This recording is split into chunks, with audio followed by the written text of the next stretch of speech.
Good wishes to all of you. An introduction to Indian art part 1. Textbook in fine arts for class 11. Fourth chapter. Post-modern trends in Indian art and architecture. Take a look at illustration Yakshini Bharhat.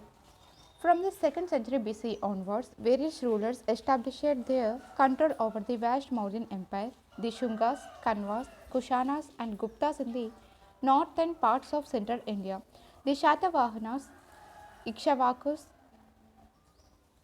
Abhi- Abhiras, Vakatakas in southern and western India. Incidentally, the period of the 2nd century BCE also marked the rise of the main Brahmanical sects such as the Vaishnavas and the Shaivas. There are numerous sites dating back to the 2nd century BCE in India. Some of the prominent examples of the finest sculpture are found at Vidisha, Bharhat, Madhya Pradesh, Bodh Gaya, Bihar, Jagayapeta, Andhra Pradesh, Mathura, Uttar Pradesh, Kandagiri, Udaygiri, Odisha, Bajwa near Pune and Pavani near Nagpur, Maharashtra. Bharhat. Bharhat sculptures are tall like the images of Yaksha and Yakshini in the Mauryan period. Modeling of the sculpture volume is in low relief, maintaining linearity. Images stick to the picture plane in the relief panels depicting narratives. Illusion of dimensionality is shown with the title perspective. Clarity in the narratives is enhanced by selecting main events at Bharat. Narrative panels are shown with fewer characteristics about uh, characteristics, characteristics, but as the time progresses, apart from the main character in the story, others also start appearing in the picture space. At times, more than one event at one geographical place is clubbed in the picture space, or only a single main event is depicted in the pictorial space. Availability of the space is utilized to the maximum by the sculptures. Folded hands in the narratives as well as the single figures of the yakshas and yakshinis are shown flat ceiling to the chest, clinging to the chest. But in some cases, especially in later times, their hands are shown with the natural projection against the chest. Such examples show how artisans who were working at a collective level had to understand the method of carving. Entirely dressing the surface of stone slabs appears as the main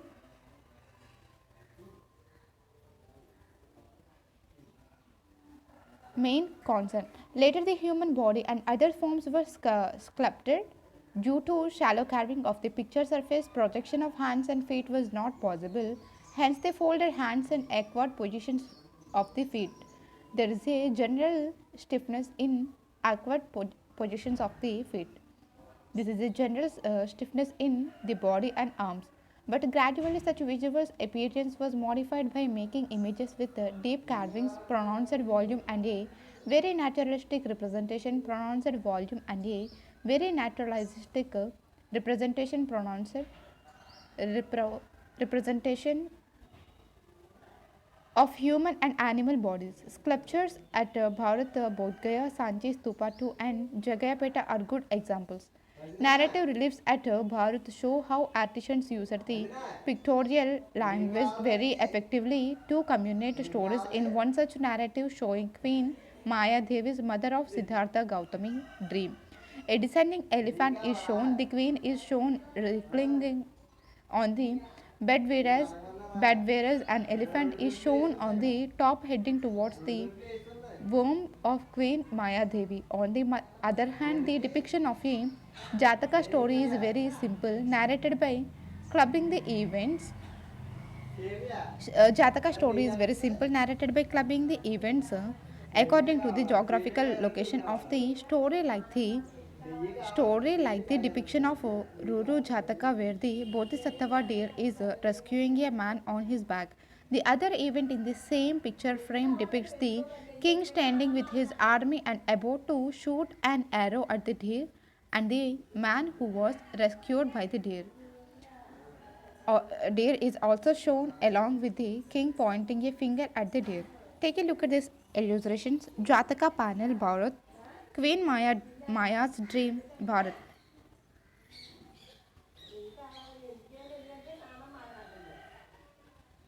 Take a look at this illustration.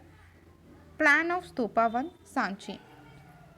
According to the story, the man promised the deer after his rescue that he would not disclose his identity to anybody. But when the king makes a proclamation of reward for disclosing the identity of the deer, he turns hostile and takes the king to the same jungle where he had seen the deer. Such Jataka stories became part of stupa decoration.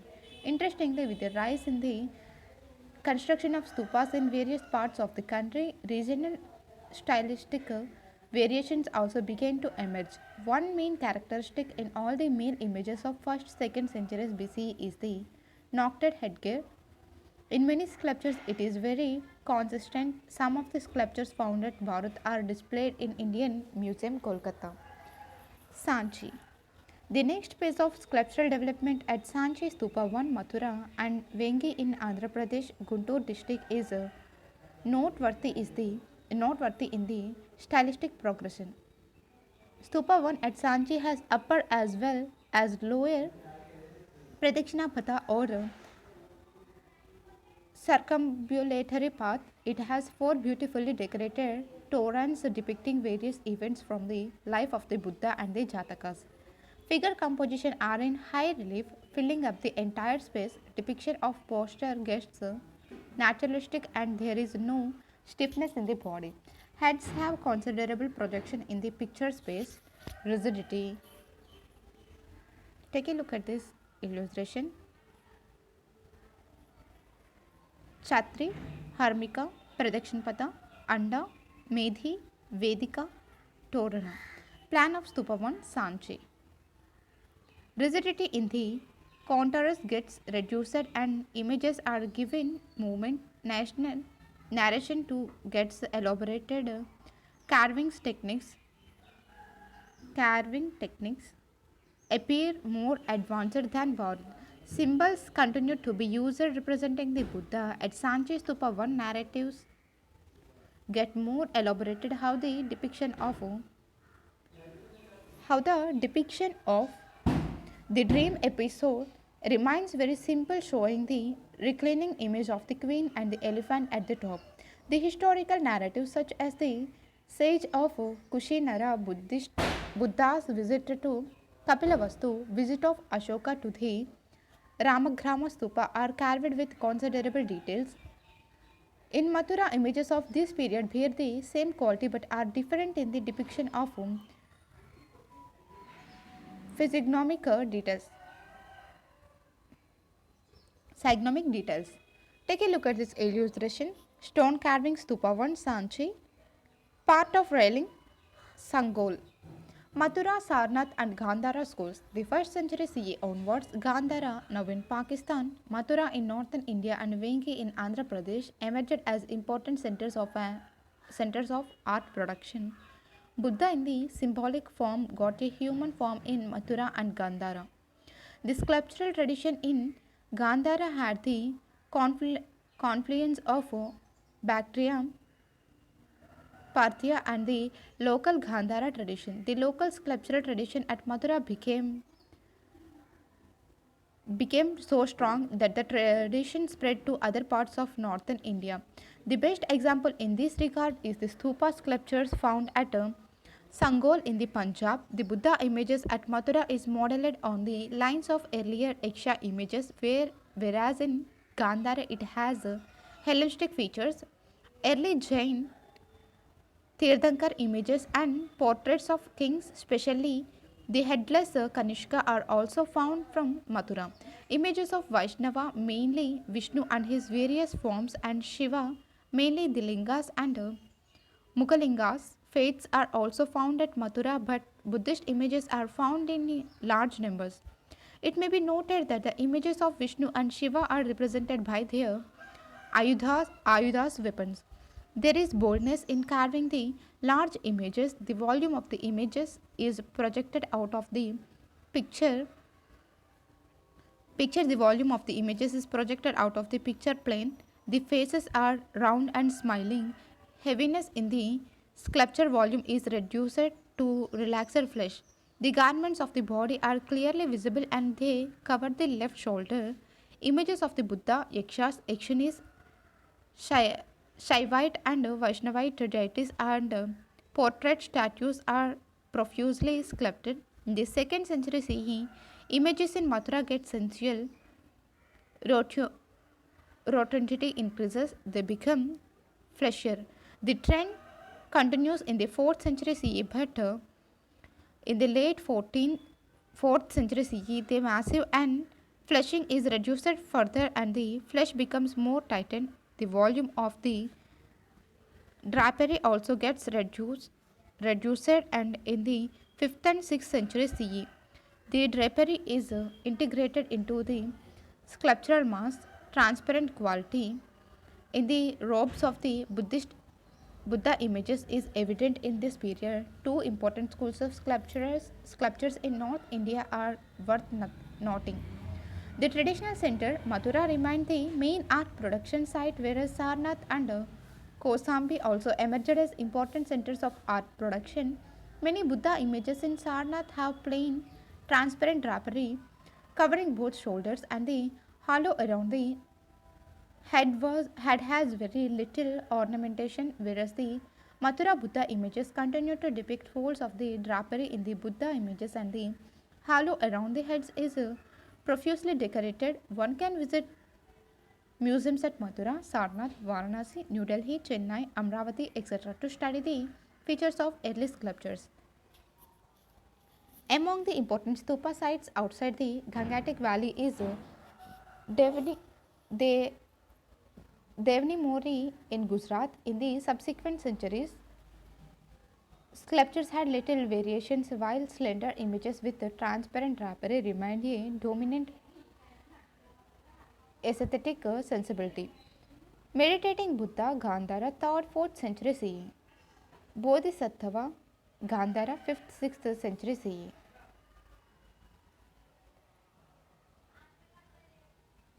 Take a look at this illustration carving on outer wall of Stupa, Amravati. Stupa, drum slab, Amravati, 2nd century CE. Buddhist monument of South India. Vengi in Andhra Pradesh has many stupa sites like Jagayapeta, Amravati, Battiprolu, Nagarjunakonda, Goli, etc. Amravati has a Mahachaitya and had many sculptures which are now preserved in Chennai Museum, Amravati Site Museum, National Museum, New Delhi, and the British Museum, London. Like the Sanchi Stupa, the Amravati Stupa also had a Pradakshina enclosed within a Vedika on which many narrative sculptures are depicted. The Domikal Stupa structure is covered with relief stupa sculptural slabs with is a unique feature. The Torana of the Amravati Stupa has disappeared over a period of time. Events from the life of the Buddha and the Jataka stories are depicted, though in the Amravati Stupa there is evidence of construction activity in the 3rd century BCE.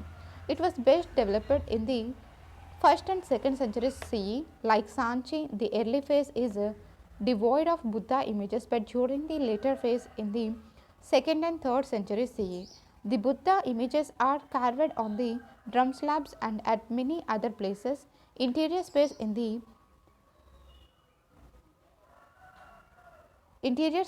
the composition is created by different postures of the figures such as semi back, profile, frontal, semi frontal, side, etc. Sculptural form in this area is characterized by intense emotions. Figures are slender, have a lot of movement. Bodies are shown with three, three bends, that is Tribhanga, and the sculptural composition is more complex than at Sanchi. Linearity become flexible. Dynamic movement breaks the staticness staticness of form. The idea of creating three-dimensional space in the relief sculpture is devised by using pronounced volume, angular bodies and complex overlapping. However, absolute attention has been paid to the clarity of form despite its size and role in the narrative. Narratives are profusely depicted which include events from the life of the Buddha and the Jataka stories. There are a number of Jataka scenes that have not been completely identified in the depiction of the birth event. The queen is shown reclining on a bed surrounded by female attendants, and a small sized elephant is carved on the upper frame of the composition, showing the dream of Queen Maya Devi. In another relief, four events related to the birth of the Buddha are shown. These represent varied ways of depicting the narratives. The animated movement in the figures gets reduced in the sculpture of Nagarjunakonda and Goli in the 3rd century CE. Even within the relatively low relief volume than in the Amravati sculptures, artists at Nagarjunakonda and Goli managed to create the effect of protruding surfaces of the body, which is suggestive in nature and look very integral. Independent Buddha images are also found at Amravati, Nagarjunakonda, and Guntapalli in Andhra Pradesh. Guntapalli is a rock cut cave site near Eluru. Small apsidal and circular chaitya halls have been excavated belonging to the 2nd century BCE. The other important site where rock cut stupas have been excavated in Anakapalli near Vishakhapatnam in Karnataka. Sannati in Gulbarga district is the largest stupa site excavated so far. It also has a stupa like the one in Amravati decorated with sculptural relief. Take a look at this illustration panel Nagarjunakonda. Take a look at these illustrations. Unfinished Chaitya cave, Kanheri. Chaitya hall, Karla. Construction of a large number of stupas does not mean that there were no structured temples or viharas or chaityas.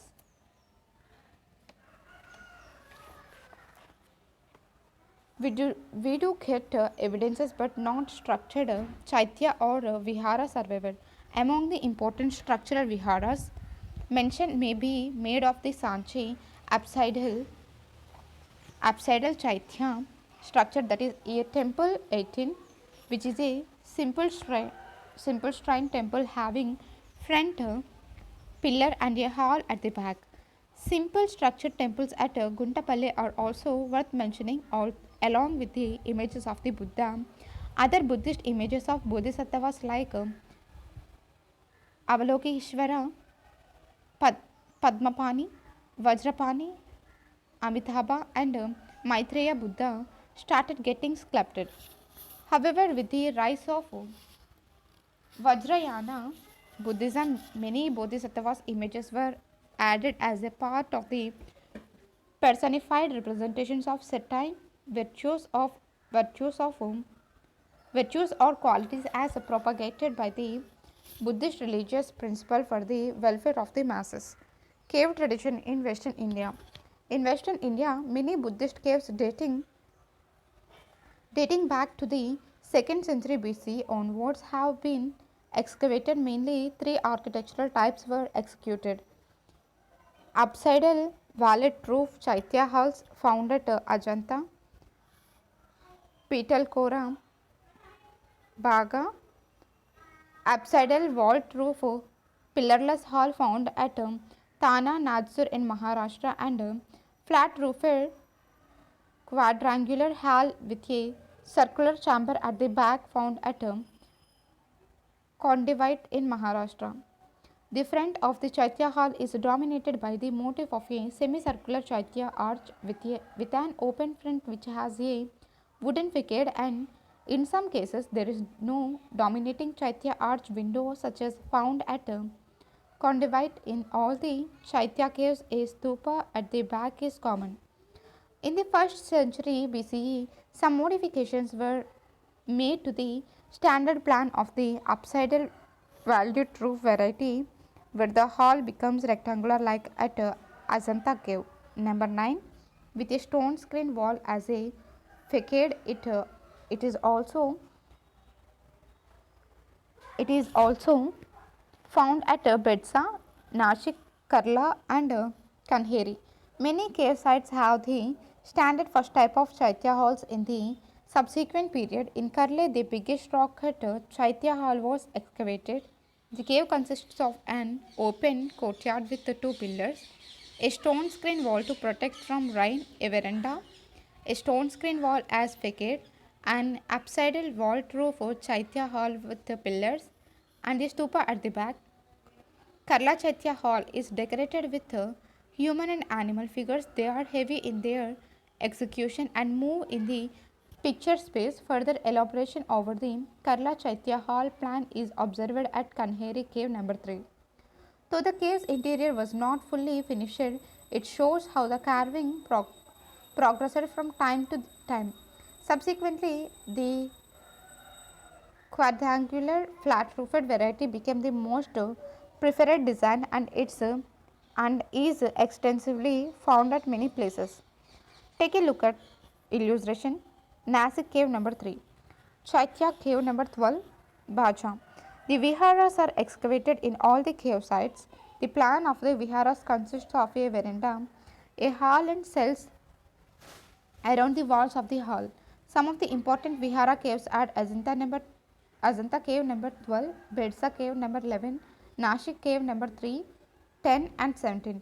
Many of the early vihara caves are carved with interior decorative motifs like Chaitya arches and the Vedika designs over the cell doors of the cave. Facade design in Nashik cave number 3, 10 and 17 became a distinct achievement. The vihara caves at Nashik were excavated with front pillars carved with Ghata based and Gatha capital with human figures. One such Vihara cave was also excavated at Junnar in Maharashtra, which is popularly known as Ganeshleni because an image of Ganesha belonging to a later period was installed in it. Later, a stupa was added at the back of the hall of the Vihara and became a Chaitya. Chaitya Vihara, the stupa in the 4th and 5th centuries CE have Buddha images attached. Junnar has the largest cave excavation, more than 200 caves around the hills of the town, whereas Kanheri in Mumbai has a 108 excavated caves. The most important sites are Ajanta, Petalkora, Ellora, Nasik, Bhacha, Junnar, Karle, Kanheri, Ajanta, Ellora and Kanheri continue to flourish. Take a look at this illustration. View Ajanta caves. Ajanta. The most famous cave site in is Ajanta. It is located in 29 caves. It has 4 Chaityas caves datable to the earlier phase, that is the 2nd and the 1st century BCE caves number 10 and 9, and the later phase, that is the 5th Viharas, and is decorated with sculptures and paintings. Ajanta is the only surviving example of painting of the 1st century BCE and the 5th century CE. The caves at Ajanta as well as in Western Deccan in general have no precise chronology because of the lack of non-dated inscriptions. Cave numbers 10, 9, 12 and 13 belong to the early phase. Cave number 11, 15 and 6 upper and lower, and cave number 7 belong to the phase earlier than late 15th century CE. The rest of the caves belong to late 5th century CE to early 6th century CE. The Chaitya cave numbers 19 and 26 are elaborately carved. Their facade is decorated with Buddha and Bodhisattva images. They are of the apsidal wallet roof variety. Cave number 26 is very big and the entire interior hall is carved with a variety of Buddha images. The biggest one being the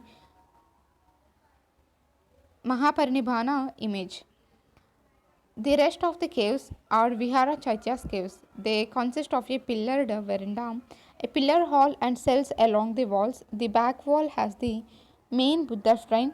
Shrine images at Ajanta are grand in size. Some of the Vihara caves are unfinished, such as cave number 5, 14, 23, 24, 28 and 29.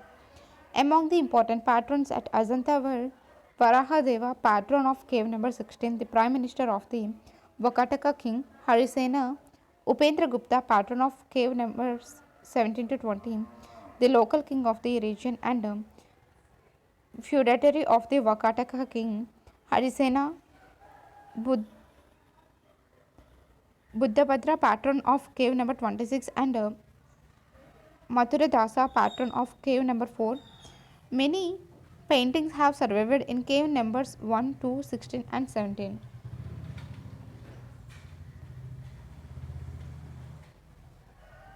Take a look at this illustration. Sculpture panel in the veranda of cave number 2, Ajanta. Painting of the Buddha, Yashodhara and Rahul, cave number 17, Ajanta. Paintings have a lot of typological variations. Outward projections are used in the Ajanta paintings of the 5th century CE. Lines are clearly defined and are very rhythmic. Body colors get merged with the outer line, creating the effect of volume. The figures are heavy like the sculptures of Western India. The caves of the early phase also have painting, especially cave number 9 and 10. They belong to the 1st century BCE. The figures are broad with heavy proportion and arranged in the picture space in a linear way in cave number 9. Lines are sharp, colors are limited. Figures in these caves are painted with considerable naturalism, and these there is no over stylization. Events are grouped together according to geographical location. Tied horizontally arranged figures appear as a convenient choice of the artisans. Separation of a geographical location has been indicated by using outward architectural bands. Figures appear like the Sanchi sculptures, which indicate how the lithic and painting traditions were progressing sim- simultaneously. The frontal knot of the headgear of the figures follow the same pattern as that of the sculptures. However, there are a few different patterns of headgear.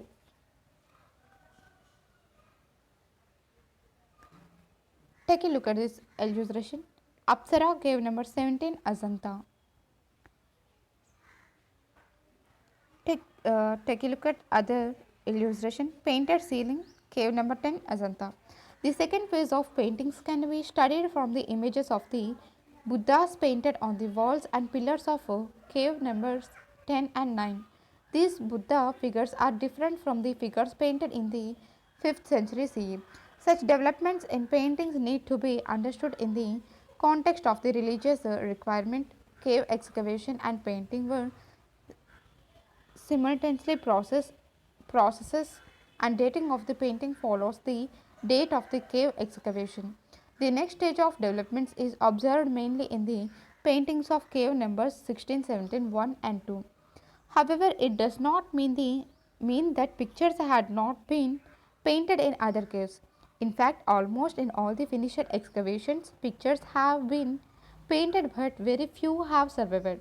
Paintings have typological variations in these caves. It may also be observed that various skin colors are used in the paintings such as brown, yellowish brown, greenish, yellow orch, etc., which represent a multicolored population. Paintings of cave numbers 16 and 17 have precise and elegant painterly quality. They do not beat the ponderous volume of the sculptures in the caves. Movements in the figures are very rhythmic. Brown, thicker, dark lines are used as contours. Lines are forceful and full of energy. Atoms are also made to give highlights in the figural composition. The paintings of cave number 1 and 2 are very orderly and naturalistic, well integrated with the sculptures in the caves. Architectural settings is simple and the arrangement of figures is delineated in the circular form to create dimensionality and the special effects. Half closed, elongated eyes are employed. Different guilds of artisans seem to have worked on the sorry paintings of these caves, which can be inferred from their typological and stylistic variations. Sorry. Naturalistic postures and Unexaggerated facial features are used as expansional types.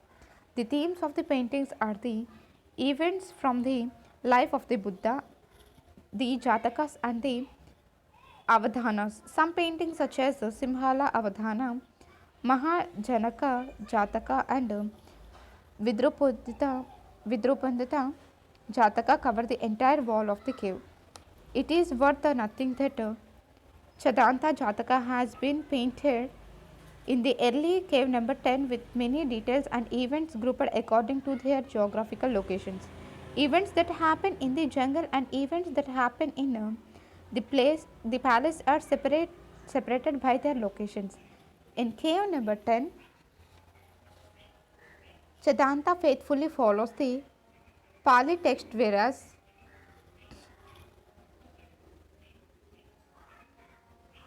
the one painted in cave number 17 is very different.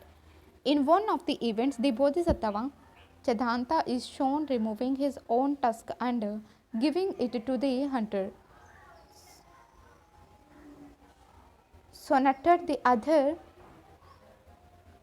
the other important paintings are the famous Padmapani and Vajrapani in cave number 1. However, it may be observed that the images of Padmapani and Vajrapani are very common in Ajanta, but the best preserved paintings are in cave number 1. Some figures in cave number 2 have affiliation with the Vengi sculptures, and at the same time the influence of the Vidarbha sculpture tradition is also observed in the delineation of some sculptures. The subsequent development of the painting tradition has been discussed in the next chapter. Take a look at these illustrations. Part of Mahajanaka Jataka, panel cave number 1, Ajanta. Take a look at other image. Courtyard, Kailash temple cave number 16, Ellora. Seated Buddha, Chaitya hall, cave number 10, Ellora.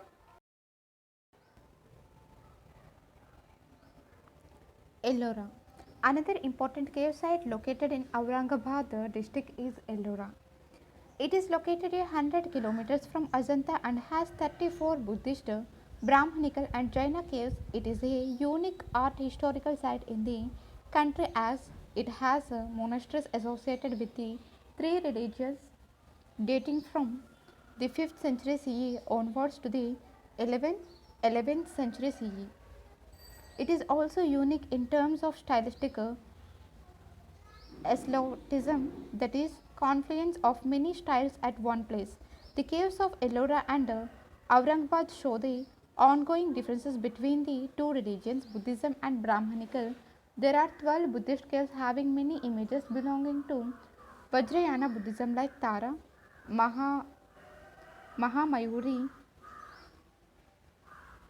Akshobhya, Avalokeshvara, Maitreya, Amitabha, etc. Buddhist caves are big in size and are of a single, double, and triple stores.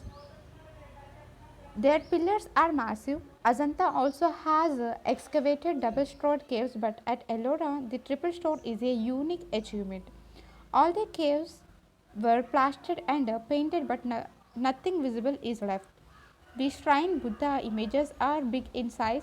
They are generally guarded by the images of Padmapani and Vajrapani cave number 12, which is a triple story excavation, has images of Tara, Avalokeshvara, Manushi Buddhas, and the images of Vairochana, Akshobhya, Ratna Sambhava, Amitabha, Amoga Siddhi, Vajrastava, and Vajraraj, Vajraraja. On the other hand, the only double store cave of the Brahmanical faith is cave number 14. Pillar design grew from the Buddhist caves, and when they reach the Jaina caves belonging to the 9th century CE, they become very ornate and the decorative forms gain heavy protrusion. The Brahmanical cave numbers 13 to 28 have many sculptures.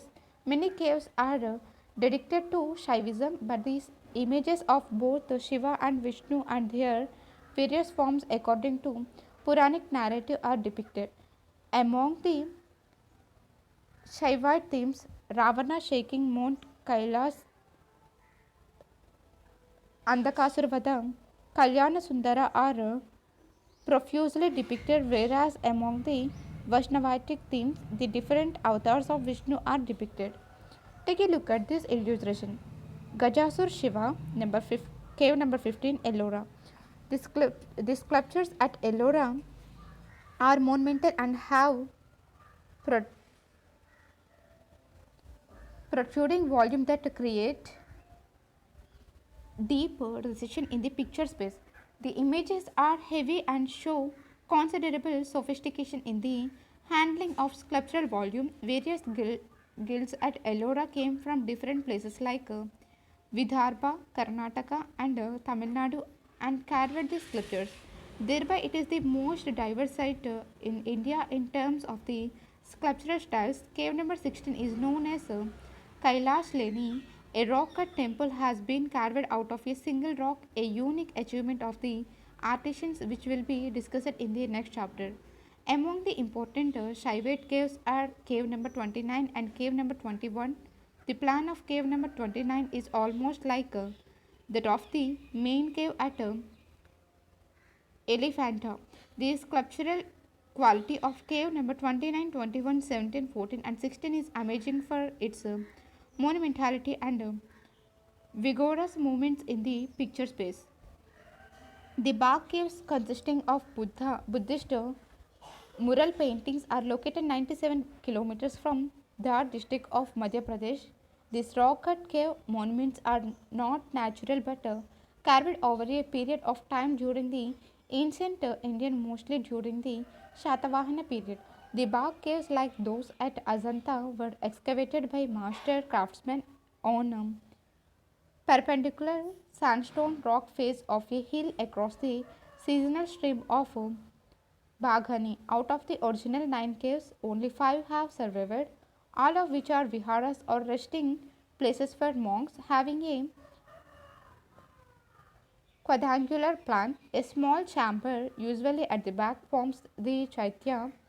The prayer hall most significant of the 5 caves is cave number 4, commonly known as the Rangamahal, meaning the palace of colors, where paintings on the wall and ceilings are still visible.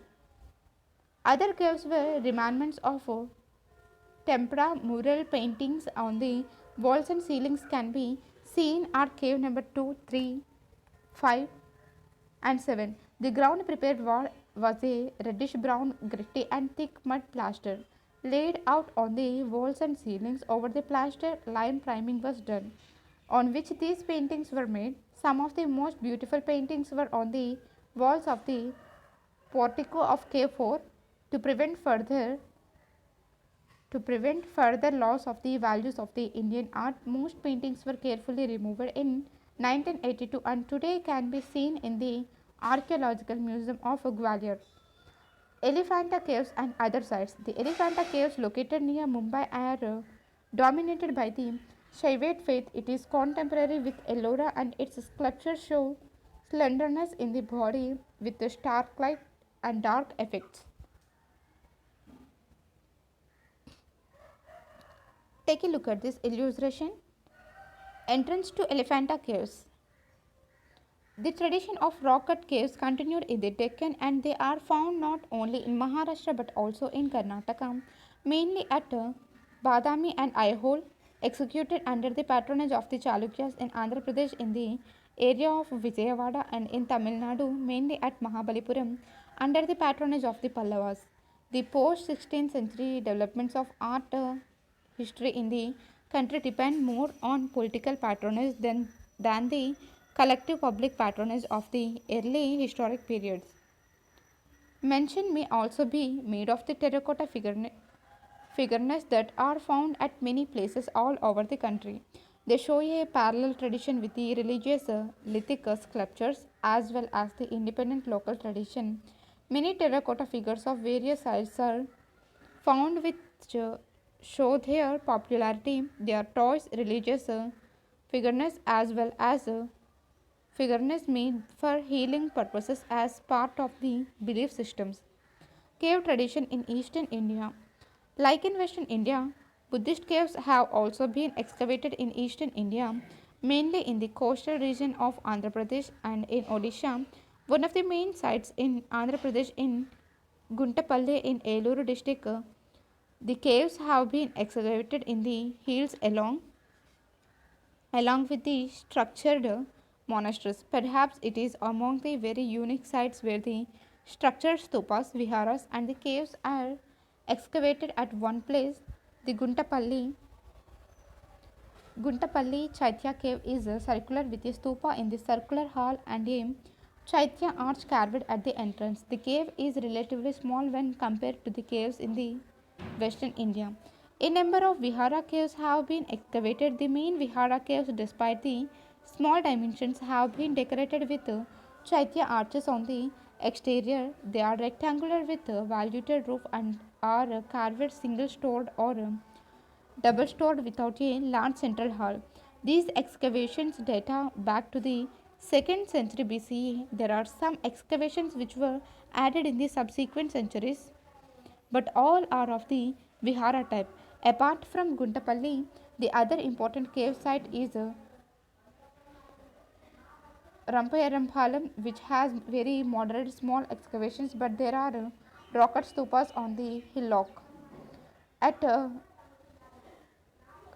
At Anakapalli near Visakhapatnam, caves were excavated and a huge rock cut stupa was carved out of the hillock during the 4th 5th centuries CE. It is a unique site as it has the biggest rock cut stupas in the country. Many votive rock cut stupas all around the hillock have also been excavated. The rock cut cave tradition also existed in Odisha. The earliest examples are the Udayagiri Kandagiri caves in the vicinity of Bhubaneswar. These caves are scattered and have inscriptions of Karvela Jain kings. According to the inscriptions, the caves were meant for Jaina monks. There are numerous single cell excavations. Some have been carved in huge independent boulders and given the shape of animals. The big caves include a cave with a pillared veranda with cells at the back.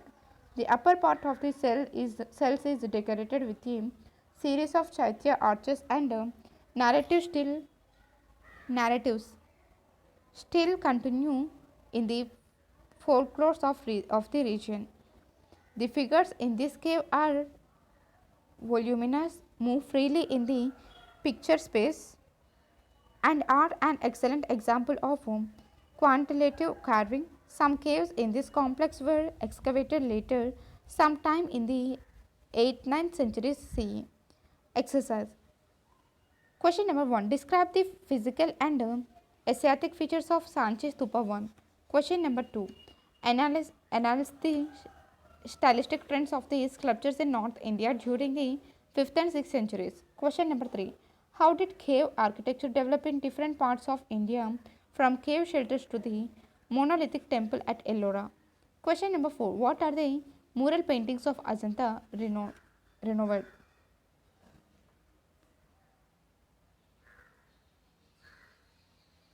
Stupa 1 Sanchi. Take a look at the stupa.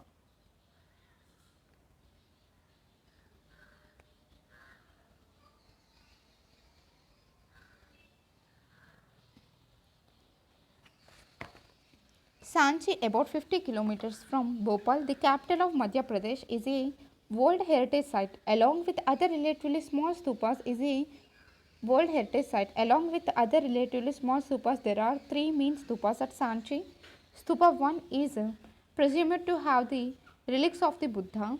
Stupa 2, the relics of 10 less famous arhats belonging to three different generations. Their names are found on the relic cassette. Stupa 3 has the relics of Sariputta and Mahamaugalyana. Stupa 1, known for the carvings on its gateways, is one of the finest examples of stupa architecture. Originally, the stupa was a Small brick structure which expanded over a period and was covered with stone. Vedika and the Torana gateways. The Ashokan line capital pillar with an inscription is found on the southern side of the stupa, indicating how Sanchi became a center of monastic and artistic activities. The south gateway was made first, followed by the others. The Pradakshina Patha around the stupa is covered with the Vedika. There is also the upper Pradakshina Path which is unique to this site. The four gateways are decorated profusely with sculptures. Buddha is shown symbolically as an empty throne, feet, chhatra, stupas, etc. Toranas are constructed in all four directions. Their stylistic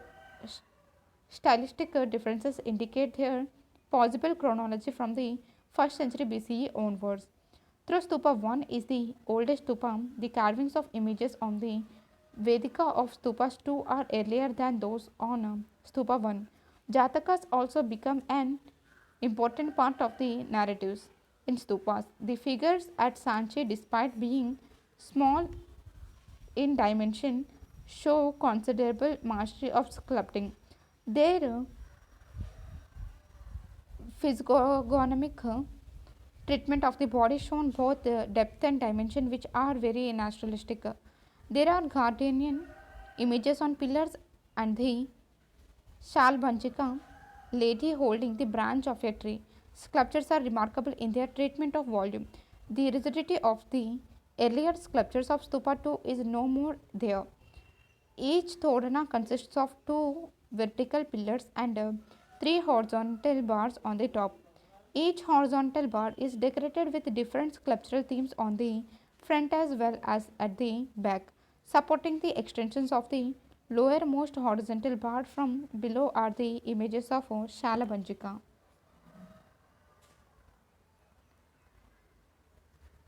Take a look at this illustration. Seated Buddha, Katra Mount, Mathura.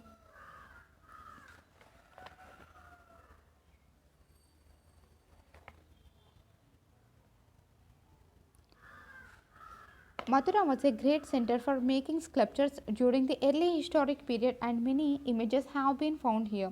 A large number of images dating back to the Kushana period is from Mathura. A distinct weight of sculpting practiced at Mathura makes the images found here different from those at other centers in the country. The image of the Buddha from the Katra Mount belongs to the 2nd century CE. It represents the Buddha with two Bodhisattva attendants. The Buddha is seated in Padmasana, cross folded legs, and the right hand is in the Abhaya Mudra, resting a little above the shoulder level, whereas the left hand is placed on the left thigh.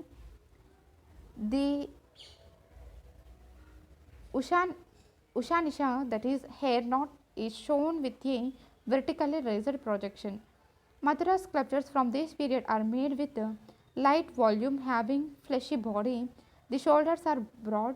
The Sangati garment covers only one shoulder and has been made prominently visible covering the left hand, whereas while covering the torso, the independent volume of the garment is reduced to the body torso. The Buddha is seated on a lion throne. The attendant figures are identified as the images of the Padmapani and Vajrapani Bodhisattvas, as one holds a lotus and the other a Vajra thunderbolt. They wear crowns and are on either side of the Buddha. The halo around the head of the Buddha is very large and is decorated with simple geometric motifs. There are two flying figures placed diagonally above the halo. They bear a lot of movement in the picture space. Flexibility replaces the earlier rigidity in the images, giving them a more earthy look.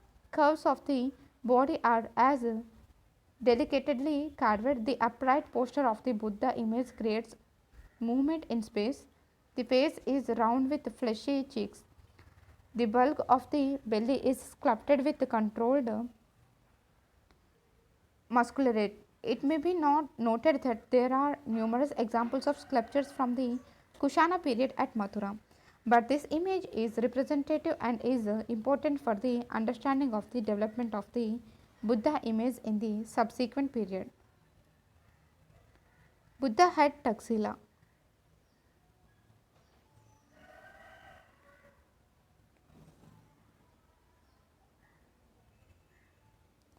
The Buddha head from Taxila in the Gandhara region, now in Pakistan, dates back to the 2nd century CE and belongs to the Kushana period. The image shows hybridized pictorial conventions that developed during the Gandhara period. It has Greco-Roman elements in the treatment of sculpture.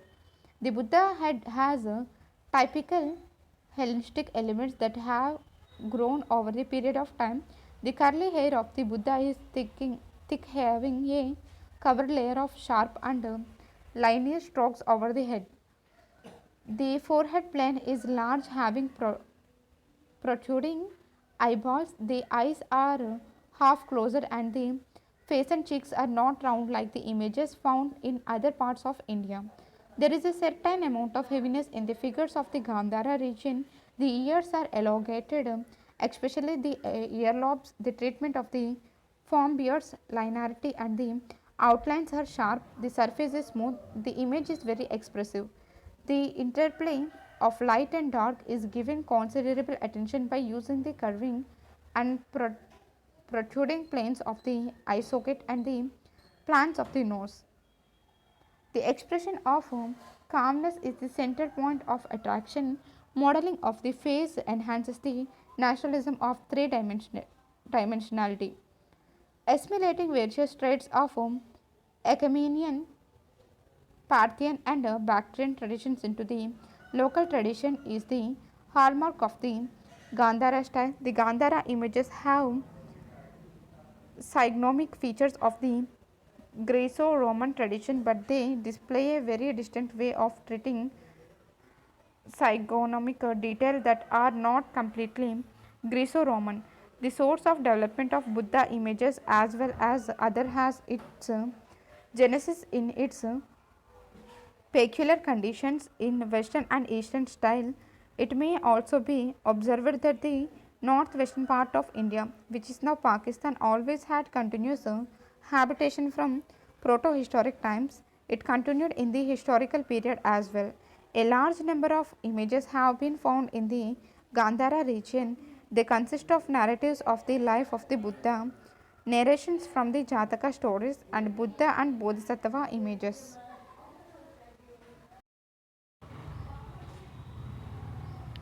Seated Buddha, Sarnath.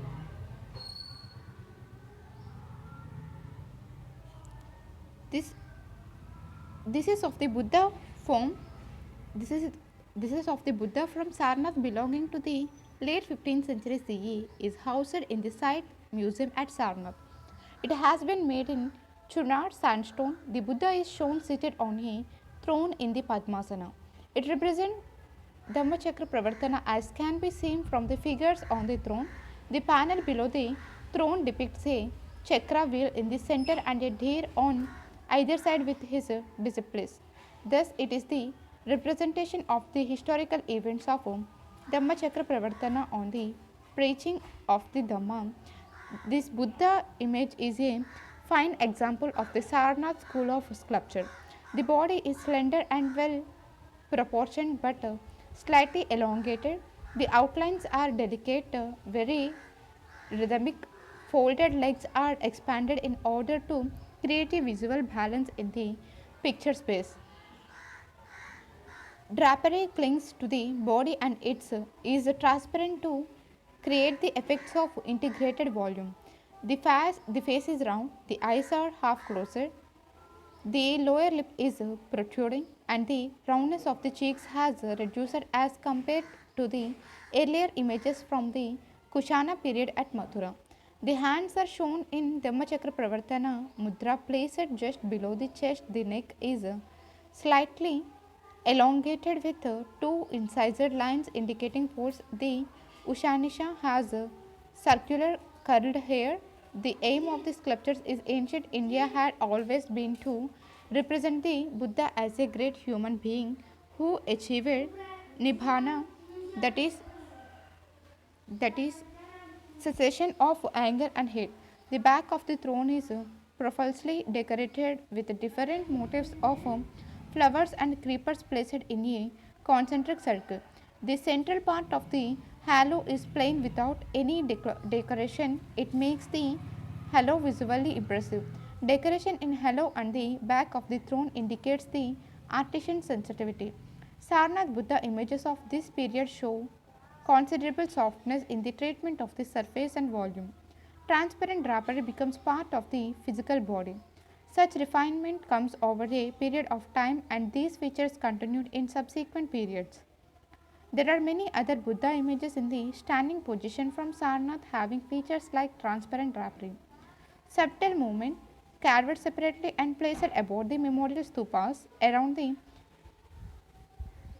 Dharmarajika stupa.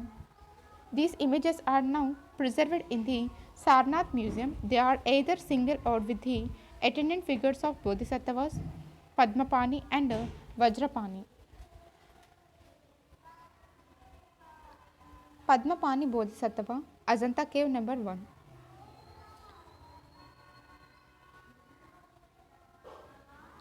Take a look at this illustration, Ajanta Cave number 2. Painting of Mahajanaka Jataka, Ajanta Cave number 1. This painting on the back wall of the interior hall before the shrine antechamber in cave number 1 at Ajanta dates back to the late 15th century CE. The Bodhisattva is holding a Padma. Lotus has large shoulders and has three bends in the body creating a movement in the picture space. The modeling is soft. Outlines are merged with the body volume creating the effect of three dimensionality.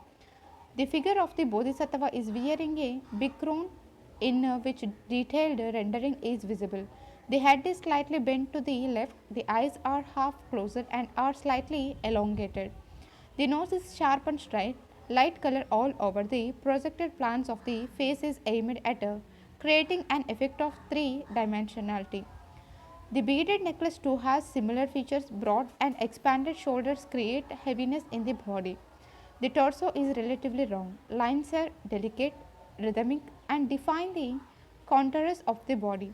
The right hand is holding a lotus and the left hand is extended in the space. The Bodhisattva is surrounded by small figures. The foreshortened right hand of the Bodhisattva makes the image more solid and effectively dense. The thread over the torso is shown with fine spiral lines indicating its dimensions.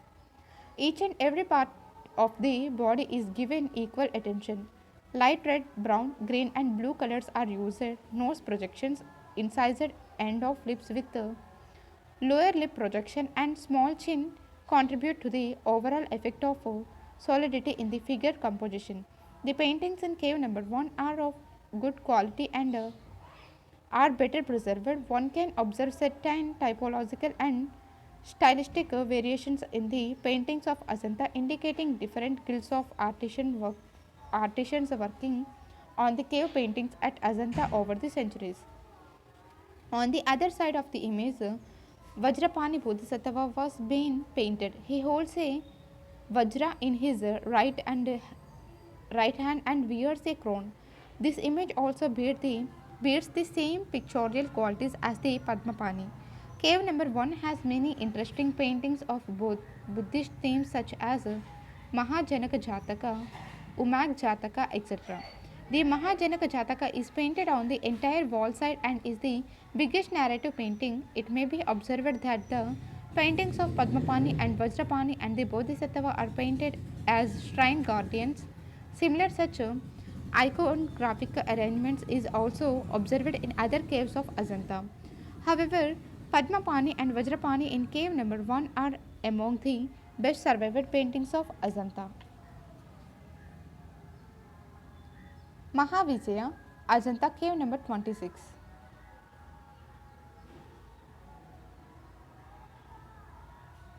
The theme of Mara Vijaya has been painted in the caves of Ajanta. This is the only sculptural representation sculpted on the right wall of cave number 26. It is sculpted near the colossal Buddha image of Mahaparinibbana. The panel shows the image of the Buddha in the center surrounded by Mara's army along with his doctor. The event is part of the enlightenment. It is a personification of the commotion of mind which the Buddha went through at the time of enlightenment. Mara represents desire according to the narrative. There is a dialogue between the Buddha and Mara. And the Buddha is shown with his right hand indicating towards earth as a witness to his generosity.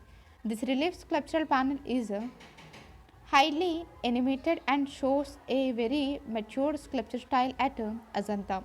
The composition is very complex with highly voluminous images. Their complex arrangement in the picture space is highly dynamic and generates considerable movement.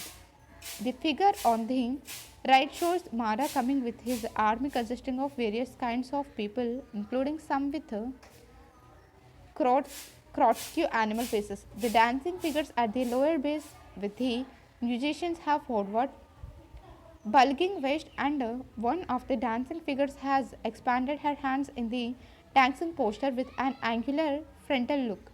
On the left lower end, the image of Mara is shown contemplating how to disturb Siddhartha, the name of the Buddha before enlightenment. The army of Mara is shown marching towards the Buddha in the first half of the panel, whereas the lower half of the panel shows the departing army of Mara giving him adorations. The centrally placed Buddha is in Padmasana, and a tree at the back is shown by dense leaves. Some of the facial features of the Mara army has tacit characteristics of the sculptures from Vidarbha. The artisans at Ajanta worked in guilds, and their stylish affiliations can be traced by identifying such stylistic features. This is the largest sculpture panel at Ajanta. Though there are several big images in the caves of Ajanta, and especially located in the shrine antechamber as well as facade walls, such a complex arrangement of figures is unique. On the other hand, painted panels exhibit such complexities in their arrangement. A similar kind of arrangement of dancing figures in a panel is also observed at the Aurangabad caves.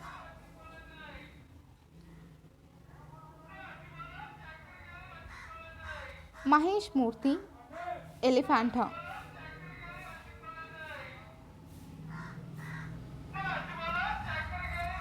The image of Mahesha Murthy at Elephant dates back to the early 6th century CE. It is located in the main cave shrine in the tradition of Western Deccan sculpting. It is one of the best examples of qualitative achievement in sculpting images in rock cut caves. The image is large in size. The central head is the main Shiva figure, whereas the other two visible heads are of Bhairava and Uma. The central face is in high relief, having a brown face, thick lips, and heavy eyelids. The lower lip is prominently protruded, showing a very different characteristics. The all-inclusive aspect of Shiva is exhibited in this sculpture by soft modeling, smooth surface, and large face. The face of Shiva Bhairava is clearly shown in profile in anger with bulging eye and mustache. The other face showing feminine characteristics of Uma, who is the concept of Shiva. One of the Shilpa text mentions 5 integrated faces of Shiva, and this image, despite being shown with only three faces, is considered as of the same variety, and the top and back faces are deemed as invisible. Each face has a different crown as per its iconographic prescription. The sculpture has been sculpted on the south wall of the cave along with the sculpture of Ardhanarishvara and the Gangadhara panel. Elephanta sculptures are known for their remarkable qualities of surface smoothness, elongation, and rhythmic movement. Their composition is very complex The iconographic arrangement of this cave is replicated in cave number 29 at Ellora. Ellora.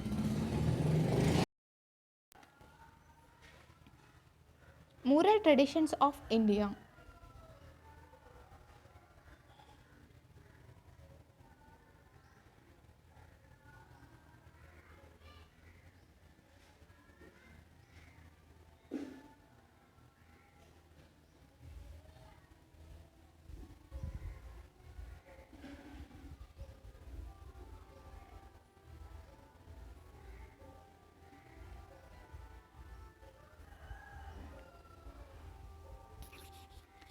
A. Ananta from Ananta Padmanabha Temple, Kasargod. B. Shiva chasing the boar, a scene from Kiratarjuniyam Lepak's temple.